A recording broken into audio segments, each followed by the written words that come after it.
Hey, brand builder, Rory Vaden here. Thank you so much for taking the time to check out this interview. As always, it's our honor to provide it to you for free.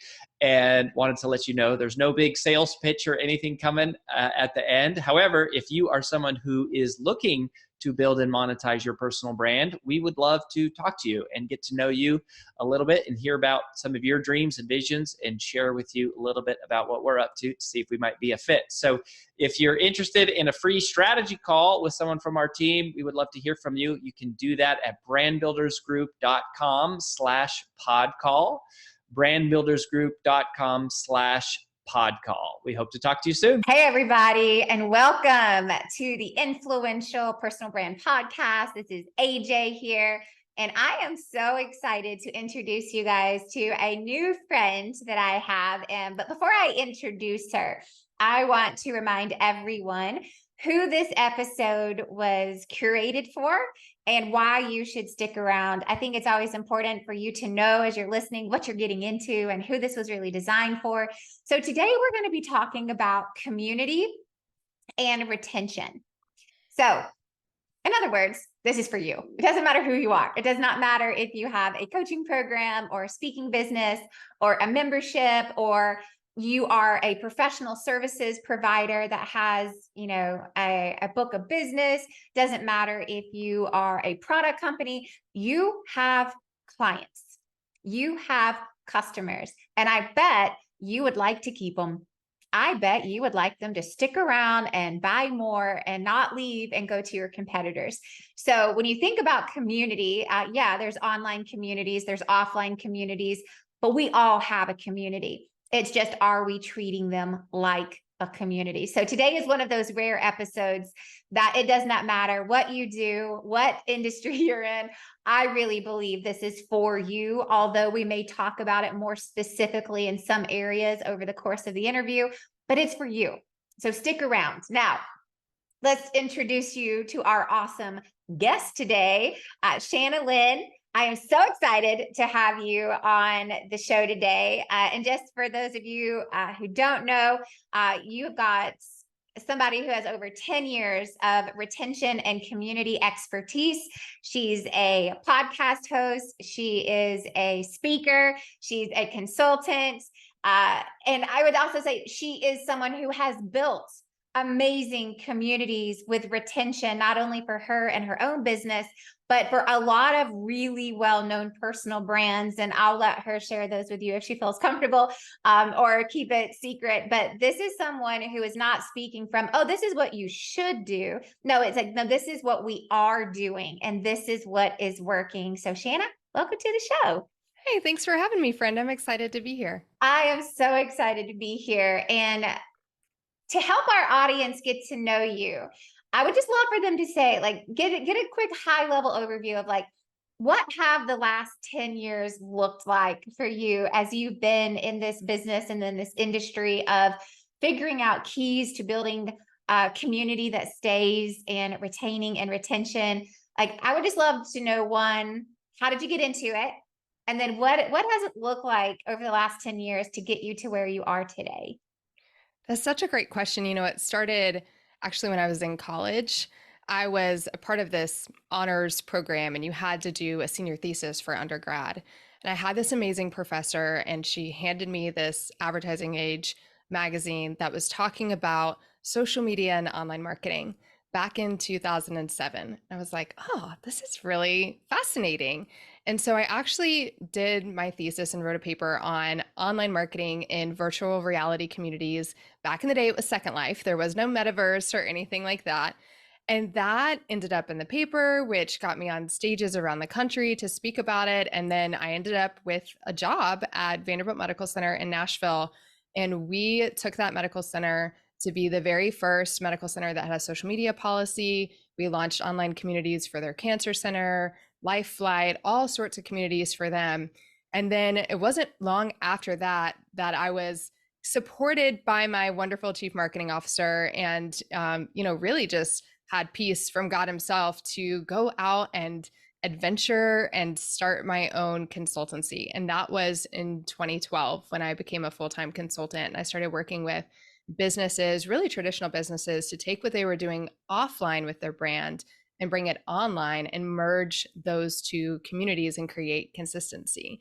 And so that led into managing a lot of online communities as we built them, and then ultimately starting my own online community. And then this guy in the industry, a lot of people know Stu McClaren, who is a membership expert, kind of tapped me on the shoulder and he said, "Hey, we'd really like to have a strategic mind to come help us be our director of community and take our community to the next level." So I worked with him for a few years and started teaching in-person workshops and got to train community teams and leaders for some of the best memberships in the space. And going back, I look at all that and I'm like, wow, it's this combination of online marketing, which I believe a lot of what we do after the sale is actually just marketing as well, and community building, but my own internal desire, because as a kid, I went through a lot of tragedy and I didn't have a community. My mom didn't have a community around us. We really didn't have community when we needed it. And so I truly believe that when people have a place, a community where they are fully known, that they show up more fully in the world. And it's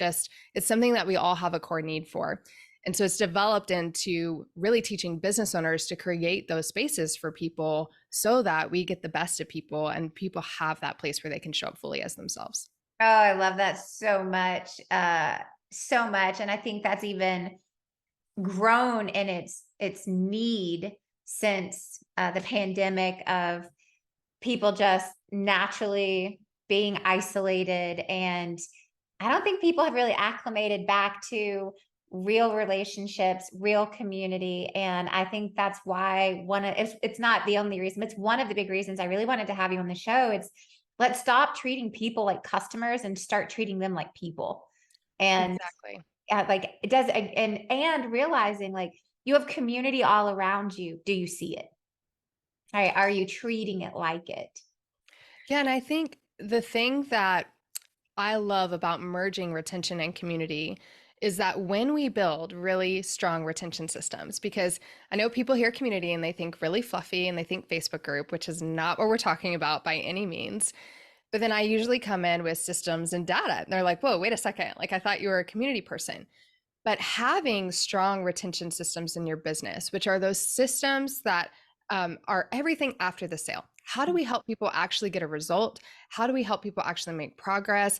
And how do we keep them on that customer journey with us beyond the initial sale? All of those systems, they shouldn't be automating things to alienate people. They should actually be creating space for human to human connection. And so when we're all afraid of AI and everything that's going to happen, I actually embrace it. I think it's wonderful because there's lots of things that it can do to create space for us to do the unscalable activities that really make a difference. Yeah. So let's talk about those.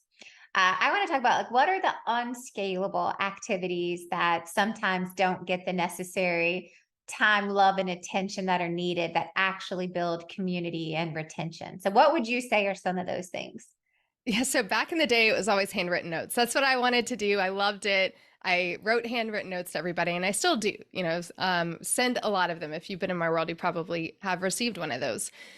But now there's ways to kind of give that personal touch faster, but still in a way that is scalable. So we recommend a lot of video messaging. There's different tools that you can use, like Bonjoro, for example, is one of those.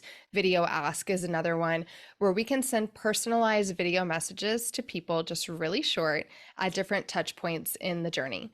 Now, when we can, we do actually want to customize those. We want to say, "Hi, Sally, I'm so excited. I see that you just joined XYZ program and you have this challenge. I can't wait to support you in that." It can be that simple.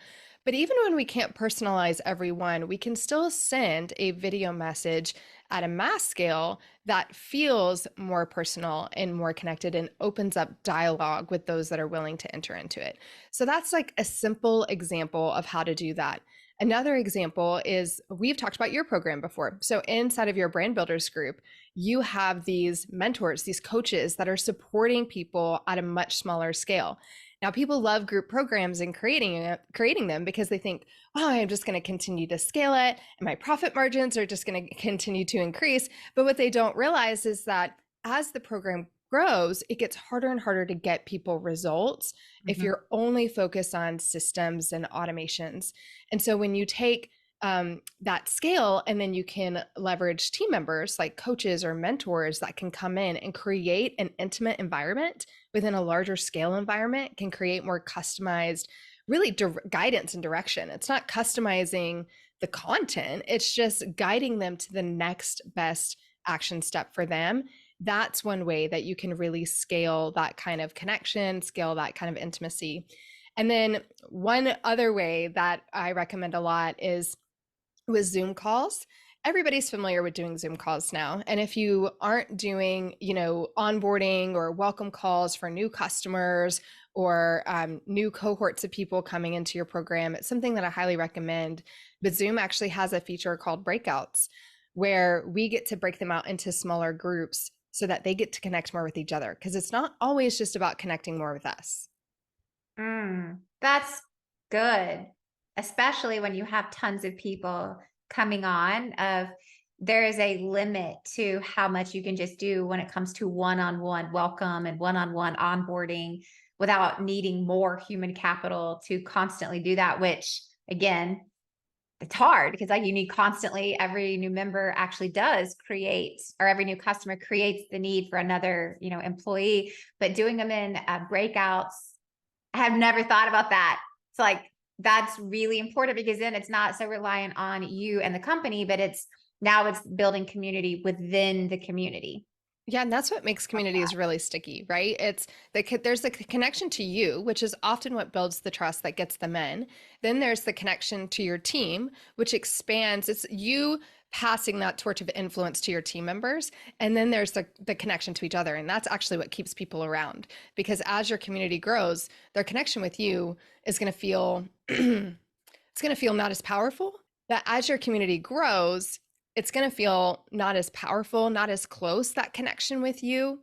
And so it's really important that they're expanding their connection to others within the communities so that they remain sticky. I love that so much. And that should be a relief to everyone who is listening of going, it doesn't have to be all you, right? It's like you're building a community that should build community. And then it takes the pressure off, right? It's like, because I believe, at least for all of the businesses that I know, it's like no one wants it to be just about them. It's like they want it to go beyond just my face, my name. But the only way you can do that is if you have systems and processes and people, right? You have to have a community that can do that without you. And I love that so much, that whole group onboarding concept. I literally just wrote it down. I was like, note for team, note for BPG. This is a really important thing because you still want to have those human touch points. And so you said two things I think are really important that I'd like to go back and touch on really quickly for everyone. Where do you see the need for that human outreach, that human connection, as you look at the life cycle of a person? I'll just call them a customer. Like where do you actually need that human time versus automation? Yeah, I think a lot of people immediately think about things like losing a customer, cancellation process. That's where we want to try and get them on a call and save them. And at that point, you've already lost them. If you've ever tried to do those cancellation calls, which, I'm not against offering them, but if you've ever tried to do them, your recovery rate probably isn't that great. And so my encouragement is that we go way back in that member journey or that customer buyer journey. And the first 45 days is absolutely the most essential time for anybody in your community. I've worked with a lot of large scale memberships. And when we look at their cohort retention, which isn't their overall month to month retention, but it's of a particular cohort, what percentage of those people are we keeping into month 2, into month 3, into month 4?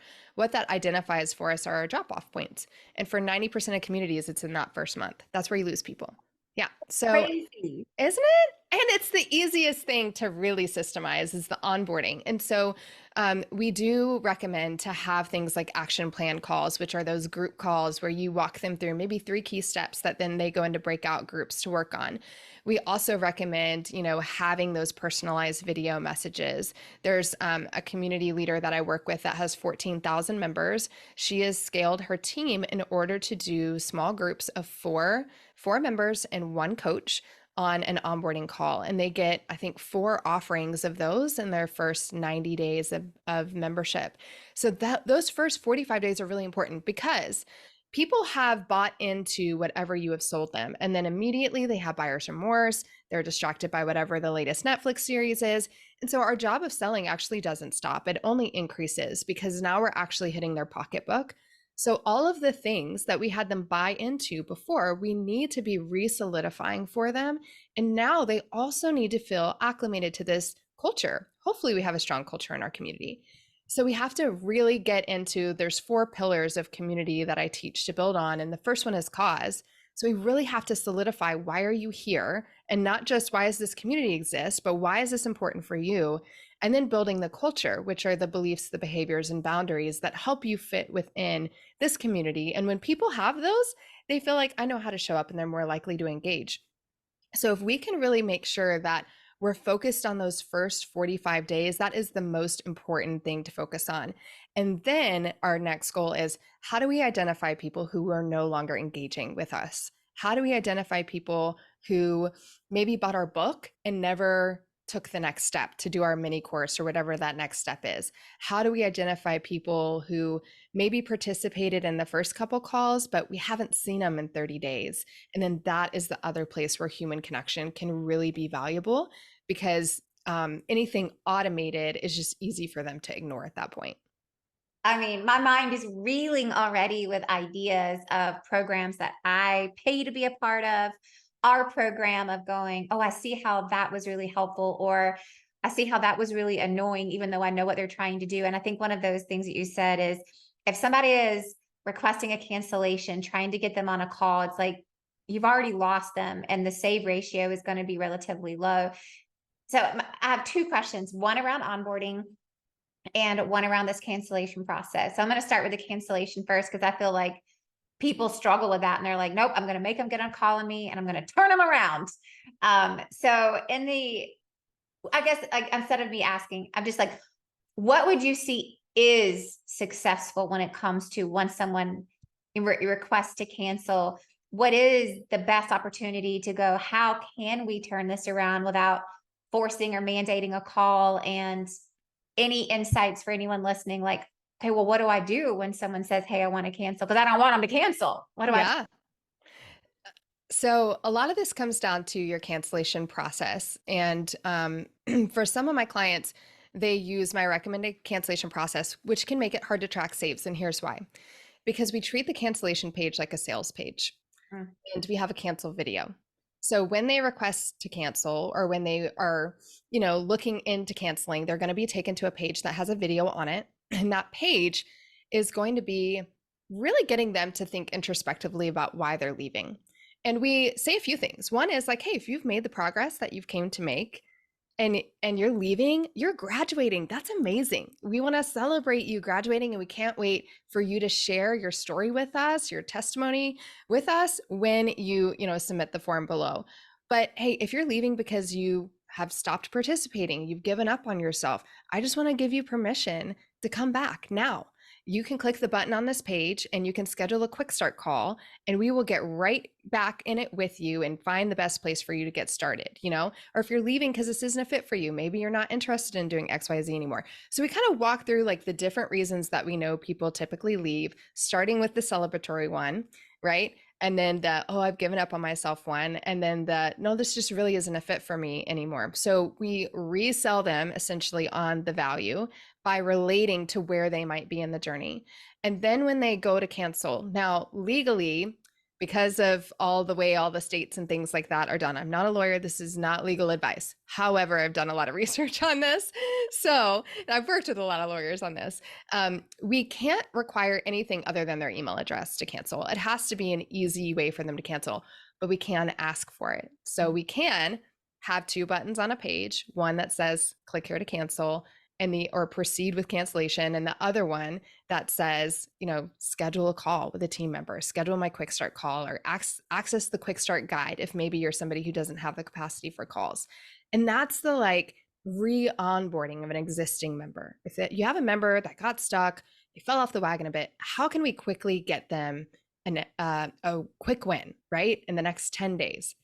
And so when they click that form, all they have to do is enter their email address, but we ask them some other questions as well to get some insight. And we also offer them a call. Hey, if you would like to share more about your experience, or if you just like to get some additional support to see if maybe this could be a fit for you, then you can schedule a call with a team member. Very few people actually schedule them.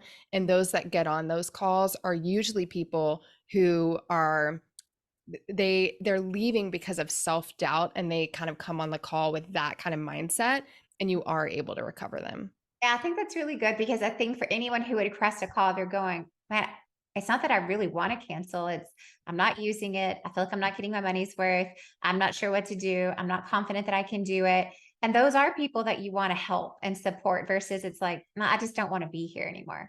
Right? Exactly. And you don't want to waste team time on the people who have already made their minds up. And I think when we force people to go through a cancellation call, it's actually, I always talk about this impact and effort matrix. So is it higher, low impact, higher, low effort? It's a high effort activity with a low impact, because even if you can convince somebody who's already said they're going to leave to stay, how many more months are they going to stay? Yeah. Probably not for very long. Begrudgingly. Exactly. It's not a great taste in their mouth about why I'm even here in the first place. I think oftentimes business owners are afraid of letting the wrong customers go.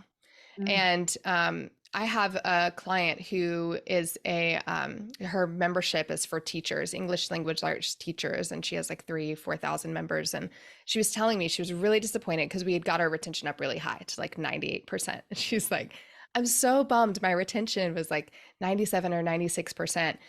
And we just stepped back and I said, well, let's look at the data. Let's look at your retention of the right people only.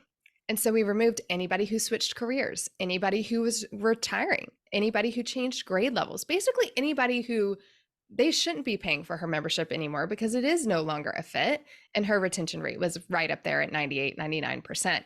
And so there's some things that we really can't control. But I think if we get really clear on who are the best customers, who are the kind of people that we want, who are the people that are going to stay for a while in our current product and are most likely to ascend to our future product, and how do we attract more of those customers? And then how do we craft an amazing journey for those people versus trying to always give grease to the squeakiest wheel, which is oftentimes people who are at the low end of satisfaction. And if somebody is a 2 or a 3 on the satisfaction scale of 1 to 10, you're maybe going to get them to a 5, and they may stick around a little bit longer. But if you put that energy and effort to take your 7s and 8s and turn those people into 9s and 10s that are referral partners, they're raving about everything that you do. They tell everybody about your book. They tell everybody about your program. And if you ever release anything again, Lord willing, they're going to buy it. If they have the money for it, then that's the best effort, right? Is moving those 7s and 8s up to 9s and 10s. Amen. We talk about putting the time where your time should be spent versus making every single person who doesn't want to talk to you in the first place get on a call, because that's also defeating for your team, right? Because it's oh, now I'm just talk to all the grumpy people, right? That's all I do about is talk to the grumpy people. So another question I have on that, and then I'm going to go to onboarding, because I love that. It's if you do that better, it fixes so many problems down the road. It's going upstream, right? You got to go upstream. You got to fix a problem upstream, and then everything downstream works better. And I love that approach. How should you, when you're thinking about, and this is digital specifically, but how easy do you make it for someone to just cancel online in terms of where do you create that access point, right? And this is something that comes up in our conversations a lot. And I hear a lot of people in our audience going, well, I don't want to just put it on the website. I don't want to just put it in my LMS, cancel here. So what's the most transparent but customer centric, but also business savvy way of going, I'm not just serving it to you on a silver platter. And at the same time, I do want it to be easy and not a hassle to cancel because nobody likes that? Yeah, there's a couple things here. One, like from a legal perspective, we are required to actually put how to cancel in that initial email that goes out to them, either in the invoice or in the welcome email. That's a new requirement that's out. But I have a podcast episode that's basically called Stop Hiding Your Cancel Button. Uh-huh. And the reason is because people think it's going to deter people from canceling, but all it does is piss them off. Yeah. And by the time they get to your customer support email, they are Annoyed. really annoyed. They are not happy. And so I think if you're trying to hide your cancel button, there's one of two problems here that are fixable. One is you really don't have a great product. You're losing so many people that you're like, gosh, we don't want our cancel button there because we'll have so many people cancel. Well, then we need to improve the product so that people want to stay, improve the community so that people want to be here, right? That's the same thing with people. I don't want to email my members because, and I've had clients tell me this, well, we have members that just pay month after month and never log in. We actually don't want to reach out to them because we know we'll have a bunch of them cancel. So it's that same sort of mentality. And then the second thing that we can solve that we've already talked about is that cancellation process. So when they do find that link, when you do have, how to cancel or whatever it might be in your FAQ or on your support page, and they click that, it's not just click here and we'll cancel your account. It is that sales process. It is the sales video, watch this before you cancel. Your account has not been canceled yet. And then the two opportunities, the opportunity to get on a call or to access some type of quick start guide or quick start series. And then, the opportunity to proceed with cancellation. And one of my clients, I love her for it. She took this concept and she actually rewrote all of it to make it a graduation process. So her cancel page is a graduation page. And she's just like, if you're here, you have accomplished all of these things. And that's kind of how she frames it up so that it doesn't, she doesn't want people to feel, she's a life coach, so she doesn't want people to feel shame about making the decision to leave. And I think if we look at it as, we are not making that decision for them. We're simply trying to guide them to the best decision for them. And if that is to cancel, we're perfectly okay with that because we have an abundance mentality, meaning when we continue to serve people well and we continue to show up and help people get results who are willing to do the work and get the results, then we know we're going to get more customers. We know our program is going to grow. That's so good. I think one of the things that resonated with me as you're talking about that is just, I was literally, I'm not going to share the platform name. So I was about to say it. And I'm like, should I not say that? But we are a subscriber to a certain platform that I have been trying to change one piece of our membership with. I spent an hour on the site yesterday trying to figure out how on God's green earth do I do this? I clicked on every single button. I went to the tutorial document. I went here and it was finally, I got to 5 pages in at the very bottom. You can add, you cannot cancel. You can only add to your program. You cannot downsize, you cannot cancel. And I'm going, well, what do I have to do here? And then the only hours that I can talk to someone are between 9 a.m. and 4 p.m. That was it. Or I could do it. I could click this email address. And then they said, we'll get back due to high volume. We'll get back to your email in 4 to 5 days. I'm like, what? You're like, now I don't want to downgrade. Now I just want to be done. That is how I felt. I'm like, I have wasted so much time. I am so frustrated. And now I've wasted an hour. And now you're telling me I have to email you and wait a week to hear from you. I'm so annoyed. And it's like, back to, nobody wants to just talk to grumpy people all day. Well, then don't make them grumpy, right? Exactly. Don't make them grumpy. And science will tell us, there's a couple of books that talk about it, but science will tell us that we will remember the end of an experience way more than anything that happens in the middle, right? It's these power moments is the book. It's really great. But the end of the experience is something that we will always remember. You might be in a relationship with a guy. I can think about my own relationships in the past where the relationship was really great for a year, but it ended really bad. And so my perception of that person is the really bad breakup. It's not the year that we had a really great relationship. And it's the same way with our programs. People can make progress with us and they can just enter a different season of life. And we have such a terrible cancellation process that their satisfaction, they probably still would have referred you. It just wasn't for them.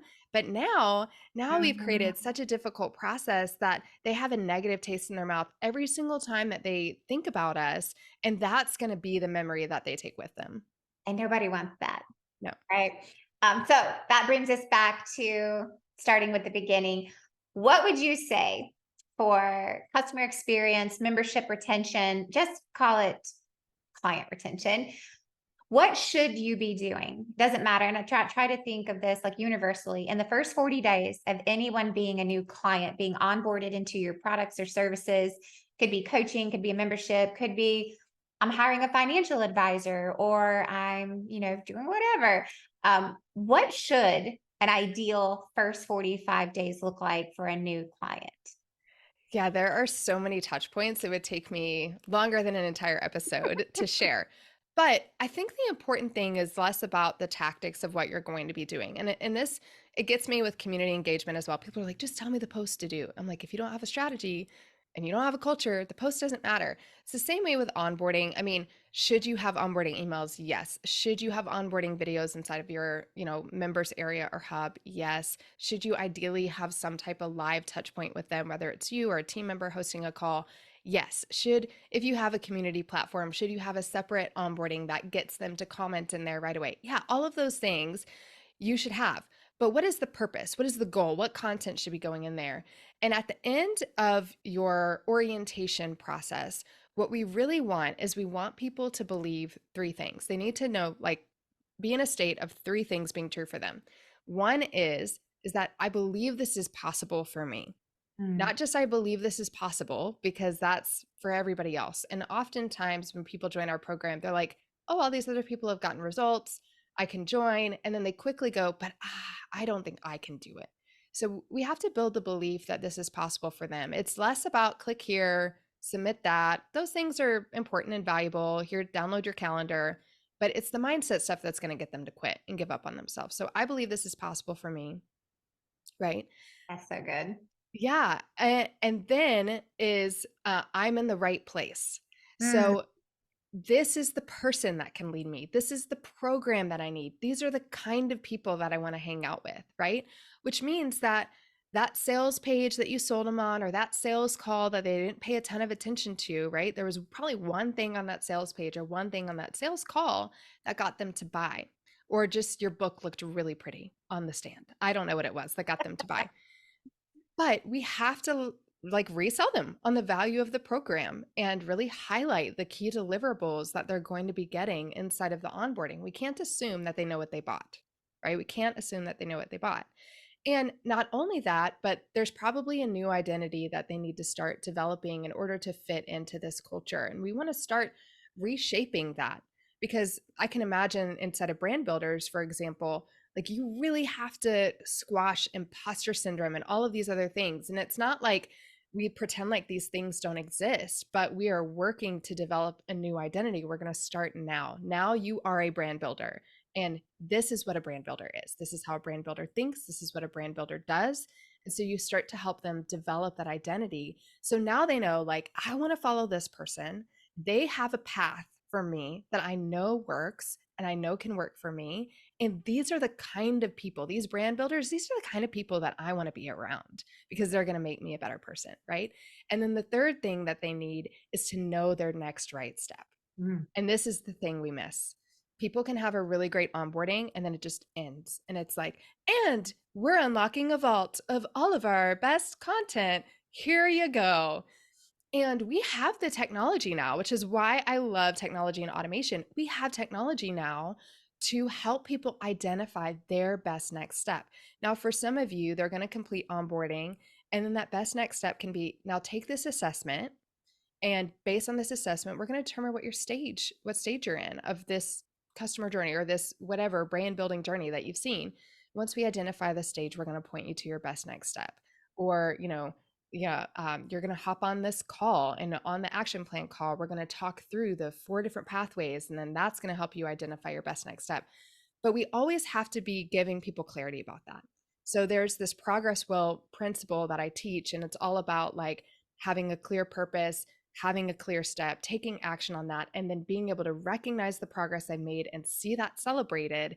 And now I have to connect that to the next step, because we lose that momentum with people when we do all the things, right? We tell them what to do, they take action, they get a result, we celebrate that progress, and then they just like disappear into the abyss. We're like, well, they were making such great progress. Yeah, but you didn't tell them what to do next. They didn't know what their next step was. And the majority of people really don't want the choose your own adventure. The majority of people just want you to tell them what to do.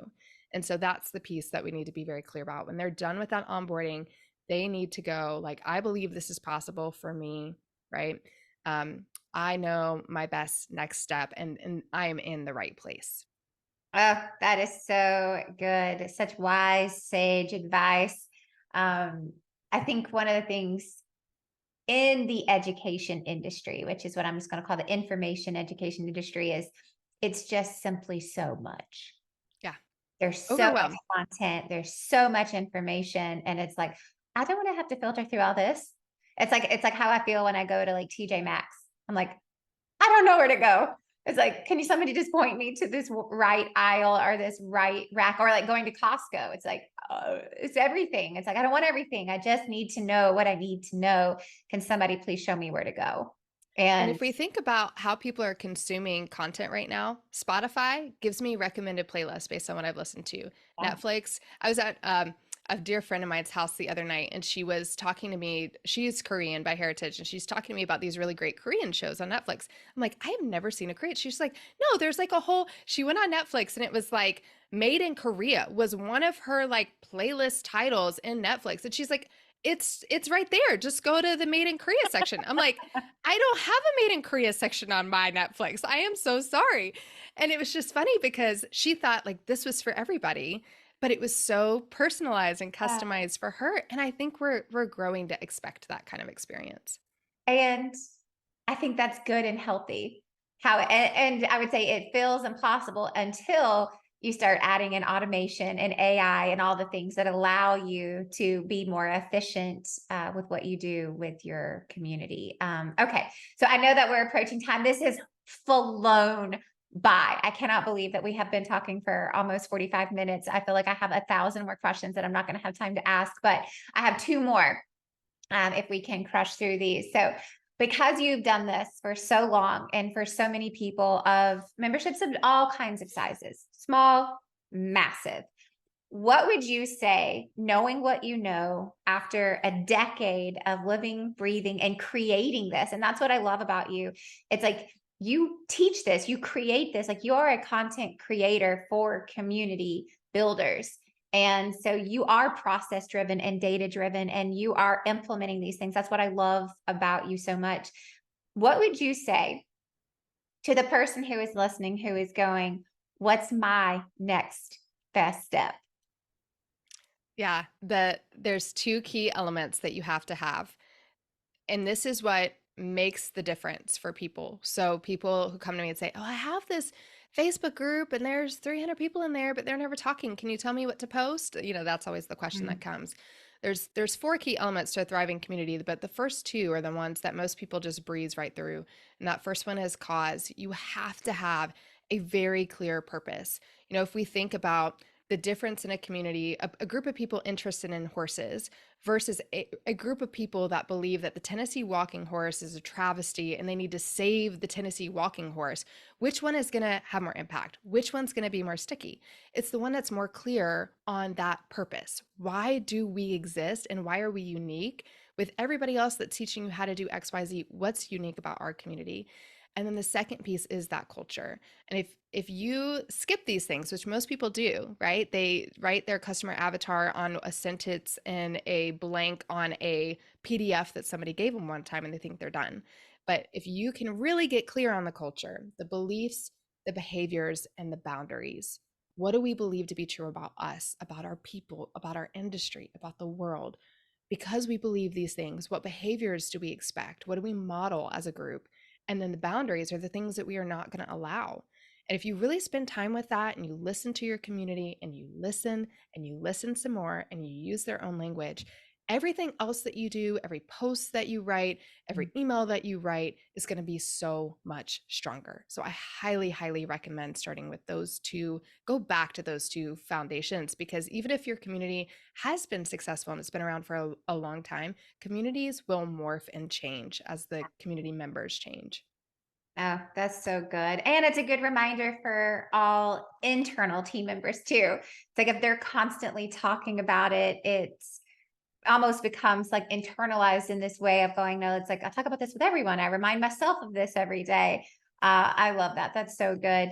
And then my last question would be, what would you say is the number one thing that you see that community, I'll just say curators could be doing better that you haven't already mentioned today? Like, what is that one thing? It's like, I see this all the time. And if they just did this blank thing, I know it would change a lot. Gosh, that is such a great question. Um, I th- I think the biggest thing is creating space for your community to show up and contribute, Hmm, because what happens in communities a lot is that the community gets silenced because the expert is always the first to chime in. good. And then what happens is as the community scales, the expert comes to me because they're burnt out and exhausted, and their community can't run without them, and their community manager can't do, nobody listens to them, and it's not really a community, it's just an audience at that point. Mhm. And so if we can create space, create a gap so that our community members can support each other, right? And then when they do that, we feed that with praise. So if there's a post in your community forum and one of your community members gives an 80% good enough answer, maybe not the answer you would give, which is always the hardest, but 80% good enough, instead of coming behind them and giving your 100% good enough answer, you praise that community member. Sally, thank you so much for taking the time to respond to Joe. That is an amazing answer. That's exactly what I would have said. You rocked it. Oh, by the way, here's a link to a podcast or whatever that talks even more about what Sally was talking about. Like, you're awesome. And we just continue to validate what Mm. we want to see more of, which is our community supporting each other. But they won't do it if we don't create the space for it. You know what? That is so good in life, in business. And since I know you have kids as moms, as parents, Yes, it's like reward the behavior that you want to see more of. exactly. And that means they have to feel confident and empowered and appreciated. And those are things that we can do. And then they feel like they belong and then they want to stay. Exactly. Simple, not easy. Love this conversation. And I will just throw this out there for everyone. I could go on for another hour at minimum, just on the few questions that I have that we didn't get to today. But I know that Shana has all kinds of resources out there. So even though we didn't get to cover them today, she has them available to you. So here's two places that I want to encourage you to go and check out to connect with Shana and all that she is teaching and doing with all of her community building. The first one is her podcast, the Community Creators Podcast. You can go to communitycreatorspodcast.com or listen to it on your favorite listening tool. But then also, she has created an amazing free library of content and resources. So go to communitycreatorshub.com. communitycreatorshub.com to access all types of free resources. And then Shana, if people just want to connect with you, what would you say is your preferred platform to connect with people?